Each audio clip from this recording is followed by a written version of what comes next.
Hey folks, it's Nate. Thanks for joining me at the art table again today, and I am here to take another look at Naoki Urasawa's Monster. It's been a while since we've done one of these, and I have been wanting to get back to this for the last couple weeks, but there's just been a whole slew of other things that has come up, new recently released projects that I wanted to review and things like that. So I wanted to take the opportunity to get to this now.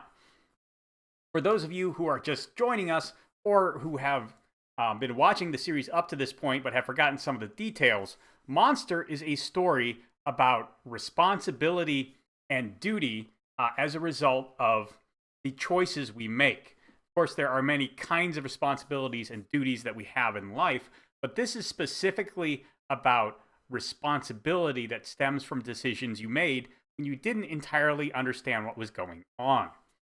The central character, Dr. Tenma, is actually not a very important character in this leg of the story, which is kind of interesting. There are parts of this story where Tenma is a side character. Part of the time, that is so Anna, who is kind of the secondary protagonist of the series, can step forward and we can see what she's doing. But in parts of this story, we are also seeing Tenma reflected through his supporting cast. This helps us understand the character, not just from his own point of view, but from the point of view of others who have had to work with him in more or less stressful or more or less friendly situations. So we open with one of these characters, and this character, his name is Rudy, and he's someone who knew Tenma in college. This is him right here. I guess college is not the right word. Medical school is when Rudy and Tenma met. And Rudy has become a criminal psychologist. He's investigating serial killers. And of course, the antagonist in this series, Johan, is a serial killer. He is not the typical serial killer. He does not get a particular sense of joy or sexual gratification from this as the serial killer that we are introduced to Rudy by does. Rudy is initially interrogating a serial killer who got some sense of sexual gratification from his crimes. And Rudy is trying to work out why the last murder in this serial killer's series of killings is so different from his usual MO. And that is actually what is going to bring us back to Tenma, because this serial killer, his last murder is when he was put up to by Johan. And initially, we get a connection between Rudy and Tenma because Tenma comes to him for help. In the end of Volume 2 of the Signature series, or Volume 4 of the Tackle Band series, Tenma discovers a message that Johan has left for him that says, "Help, the monster inside me is growing." And of course, that's rather a disturbing message.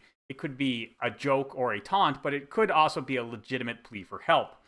And so Tenma turns to Rudy to ask him what is going on here.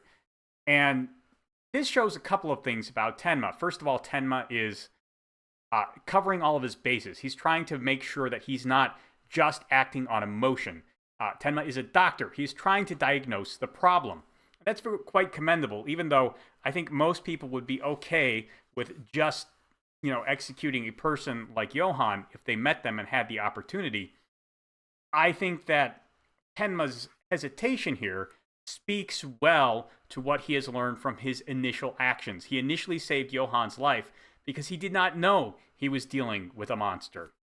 Now he wants to make sure he is getting the right monster as he makes his decisions.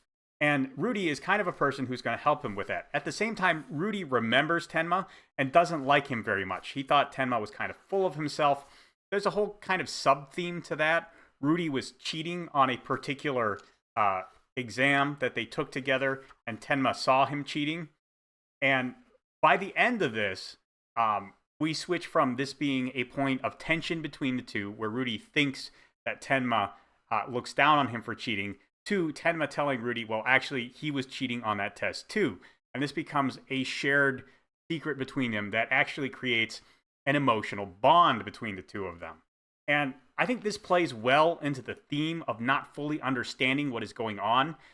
in the situations of people around you, and how that can that failure to understand things can result in you making bad decisions. Because Rudy and Tenma have a lot in common. They are very brilliant. They're quite successful in their chosen fields. Rudy as a psychologist, Tenma as a surgeon. And they have a lot to offer one another. But because Rudy made this decision just based on an initial impression of something he saw Tenma do at medical school over, a decade and a half ago, these two men have lived very separate lives when they could have been quite beneficial to each other through the course of their professional careers. Now that they have overcome that hurdle, Rudy is in a position to be of benefit to Tenma in his investigation of Johann. And really, that's all we get here. We get some, in terms of character development, this story takes up 2 chapters, which I think is not very long for this kind of, side story that gives us a better idea of who Tenma was. I would have never put him down as a cheater who would, look at an academic course as something that he can just wave off. Now, understandably, in Tenma's case, because he was not very interested in psychology, which is criminal psychology was the course they both cheated on. In his case, he wanted to be a surgeon pretty much his whole life. So, maybe he didn't have to focus too hard on this course, and it was by a notoriously difficult professor. At the same time, Rudy took this as an opportunity to become interested in psychology. He didn't necessarily keep up very well with the coursework, but perhaps in response to his inability to master it in that class, he then kind of became a little maybe resentful, or at least determined to overcome this hurdle. And he did. Now it's what he does for a living. Very interesting. But all in all, other than knowing that Johann used this particular serial killer, and he managed to learn all of the buttons to push to turn this serial killer into a weapon, we don't learn a whole lot about the central conflict here. Some people cite this as a bad part of the series. Personally, I think this makes it more interesting because we do get to see all these little bits and pieces as they come together. We get a very well-rounded appreciation of the main characters and the main antagonist. That said, I understand that it's not going to be for everyone, and this is, to a certain extent, to the taste of the audience. I don't think it's a weakness of the story, because as a story that chooses to reveal facts in this fashion, Monster is quite good. But if that's not to your taste, Monster being so good at it may actually be a negative point for you. It's something you have to accept as you decide how you're going to tell your story. The way you tell your story may actually cost you some audience. We have a brief 1-chapter side story here, and it revolves around these 2 older folks here. They are English people who are visiting Germany, which is, of course, where most of the story takes place. They are, the man is an ex-cop, and the woman is his wife. They're very pleasant people. They're very friendly people. And the cop says at one point that he can pick out a criminal in a minute. And he is always watching Tenma with a great deal of suspicion. This creates some nice tension. We wonder if he is going to call Tenma out on anything. They actually stop at a police station at one point. Tenma wonders if he's about to be turned in. Tenma and Dieter have to hitch a ride with this couple because they don't have a car of their own, presumably because any car Tenma owned could be easily tracked by its license plate or vehicle identification numbers. And of course, he doesn't want to steal anything because Tenma, while he believes what he's doing is important, still has a very strong moral core, and he doesn't think the ends justify the means. So he's been hitchhiking for the most part. And in this case, we get a chance to see Tenma through the eyes of this hardened law enforcement officer. And at the end of this chapter, the officer says that their son killed someone, and he didn't see it coming, which is why he retired from the force. He didn't think he was qualified anymore. But he sees in Tenma no evil. So even if he's not innocent of the crimes that are leveled against him, and again, there's that idea of culpability or responsibility that Tenma has to grapple with, the officer thinks that he has to be left out there to do what he needs to do. This is a wonderful character piece. studying the couple. And I think while Rudy's introduction to the story is very much about him, and less so about the main plot of the story, it had a lot to add to that. I don't know as we really get a whole lot about Tenma or the central conflict here. Other than that, it is very possible for experienced and well-rounded individuals to see something they think they should recognize and still miss it. I don't know as that is entirely useful for the story. It's still a great story on its own to read and appreciate, but it stands pretty much on its own, and it doesn't have a whole lot to say. It feels more like an episode from the classic Fugitive TV show as opposed to a scene from the movie with Harrison Ford. And I think on the whole, what Urosawa was going for in here was closer to the movie, just developed over a much longer period of time. That said, I like it. I just don't see it as it adds a whole lot to the story. Unlike what comes next, we have several chapters with Herr Mueller, which is the police officer that murdered the Fortners back in Dusseldorf. I believe it was Dusseldorf. And that, of course, was the family that Anna was staying with under the name Nina Fortner. And Mueller has been on his own since then. The two officers involved, Mueller and Messner, split up. Mueller has been living on his own for about a year. He worked with organized crime for a period, and then he managed to leave organized crime and marry a woman that he met and fell in love with. And now he's just living with a bodyguard named Roberto. And he has the feeling he's being watched. He keeps thinking he sees people in the house across the street. Over the course of several chapters, we get Mueller's basic pattern of life laid out, and then we see that he's hired a private investigator to look into what happened in Dusseldorf. He's not really sure why he and his partner were hired to kill the Liebners. It turns out that the people who hired him had leverage over him. There's a whole lot of circumstances that don't justify anything he did, but make us understand how police officers went from being officers of the law to murderers. And that's very important and useful context to have for a character like Mueller. Eventually, we discover that the person who has been watching him from across the street is none other than Anna. And this is another one of these side stories that develops Anna as the secondary protagonist, the secondary person who received something from Johann without understanding what she was getting or what her brother was. And basically what this boils down to is she comes to Mueller for an accounting. Why did you murder my parents?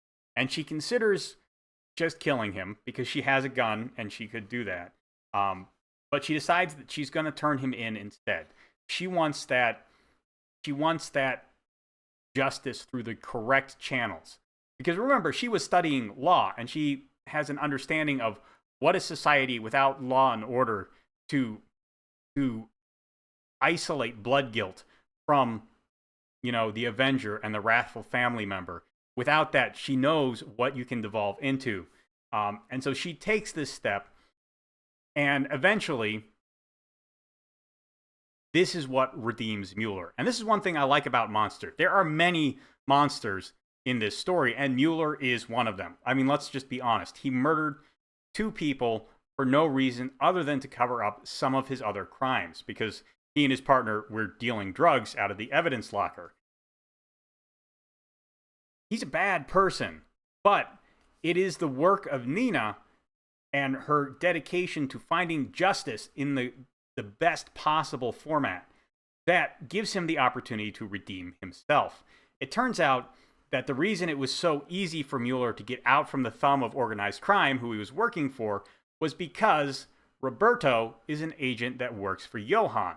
And Johann is dangerous enough that not even organized crime wants to deal with him. Not even the mob will cross Johann. When Johann says, hey, this guy did me a favor, let him go and do what he wants, they let him go and do what he wants. The problem is that Roberto knows who Anna is, and when he catches wind of her sniffing around the situation, he decides she has to be dealt with. Now, Johann doesn't want any harm to befall his sister, but many of the people that surround him have their own goals and ambitions for who he is and what he's aiming to do, which we don't know quite yet, but we'll see in more depth later. Roberto thinks that this girl is going to be a problem. She could sway Johann from his current course, so he decides he's going to kill her. Mueller comes back and saves her life at the cost of his own. This is a pretty pricey exchange, and you could argue it's one that's justified because Mueller killed the the Fortners. But this is still, I think, an opportunity for Urosawa to show that if Anna and Tenma behave responsibly and carefully and considerately with an eye towards justice, not vengeance or an attempt to cover up their own missteps in their relationships with Johann, they can not only find justice for Johann and the people he's killed, but they may even be able to save Johann himself. And I like that this theme continues to come up. Urosawa is always asking the question, will these people change or not? And we sometimes see them change and sometimes not. This is not the last time we're going to see Roberto, because he does survive his attempt to kill Anna, surprisingly enough. Johann never finds out about it either, so it's not like his boss is going to kill him. We are going to continue to see these characters turn up over and over again. And yes, some of them meet grisly ends. Some of them go to jail for their crimes. But it is the decisions that Anna and Tenma make that influence them that is worth looking at. Because the question ultimately is, what are they going to do when they catch up to Johann? They made their initial decisions with a veil of ignorance over their eyes. They didn't know they were dealing with a monster. Now that they do, what are they going to do about that monster? It's something that is always being asked as we go through the story. The last part of the first half of this volume is interesting. One of the great obstacles that Tenma faces in his search for Johann is Inspector Lunge, this very shrewd, very brainy, almost Sherlock Holmesian character who currently works for Interpol. And he has made it his goal in life to track down Tenma. Not Johann, Tenma. He's convinced Tenma has murdered his superiors at the hospital and is responsible for all of the killings that, of course, we as the audience know Johann is actually responsible for. And in his next appearance in the story, we see that Lunge is making wrong decisions. He has decided that, well, what has happened is he has learned of a case that is a copycat killing. Someone has committed a murder like the ones that Johann commits. But he's not a cat's paw for Johann like the serial killer was. It wasn't actually Johann. It was just a guy who was offing some relatives so he could inherit their money and save his business. Lunge figures this out pretty quickly. It's less than a full chapter for us to reach this conclusion. And then he says, we're going to cover all that over. He gives bad information to the press. He tells the actual murderer to sit down and shut up because he's not going to be investigating that guy anymore. He's waiting for Tenma because he knows that Tenma will come and investigate murder, and for Lunge, that's his opportunity. Lunge is under the impression that Tenma and Johann are the same person, just alternate personalities, which is, very late 90s, early 2000s when this was written. Of course, that's wrong.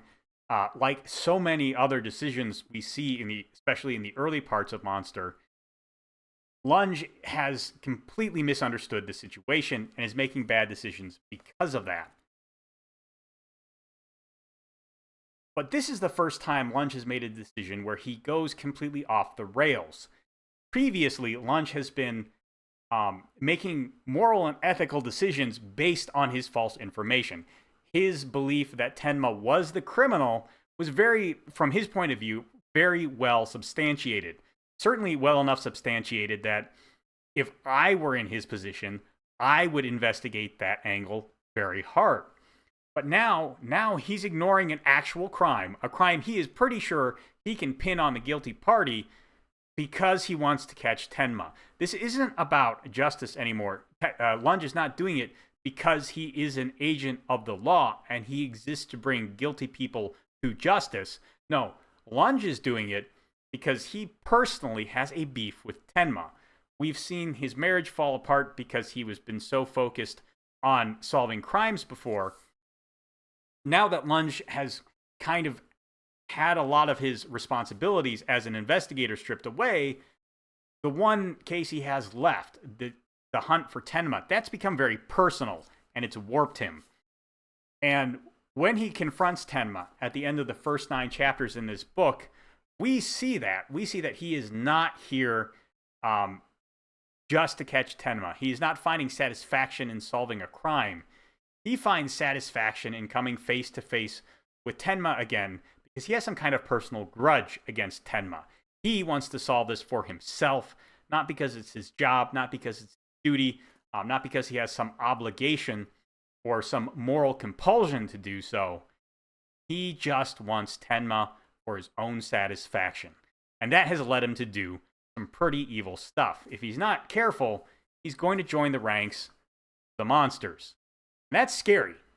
A person like Lunge, with his intellectual facility, his determination, and his rather creepy lack of emotional connection to other people, very dangerous thing to have out in the world. Sounds like he's sick. Good thing the doctor present.